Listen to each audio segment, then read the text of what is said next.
윤 대통령과 명 씨가 통화할 당시에 윤 대통령의 신분을 놓고도 해석이 분분합니다.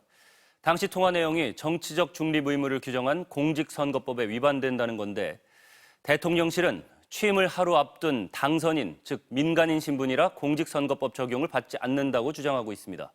물론 그렇지 않다는 반박도 나옵니다. 구나연 기자입니다. 윤석열 대통령은 명태균 씨와 2022년 5월 9일 통화했습니다. 취임식 하루 전입니다. 당시 윤 대통령 신분은 당선인, 그러니까 민간인이라 문제 없다는 게 대통령실 입장입니다. 저게 무슨 문제가 됩니까? 공무원으로서의 정치적 중립 의무도 없는 것이고 대통령 당선자에 대한 어떤 정치적 중립 의무를 규정한 법률은 없어요. 통화 사실을 부정하는 대신 민간인인 당선인이니까 문제 없다는 논리를 펼치는 겁니다. 공직선거법은 정치적 중립을 지켜야 하는 공무원의 선거 개입을 금지합니다. 어기면 5년 이하 징역이나 2천만 원 이하 벌금입니다. 쟁점은 대통령 당선인도 공무원이냐는 겁니다. 아직은 공무원이 아닙니다. 하지만 대통령에 준하는 예우와 권한을 받으니 정치적 중립 의무를 지켜야 한다는 지적도 있습니다. 당선인은 임기 시작 전 국무총리와 국무위원 후보자 지명 권한을 갖습니다.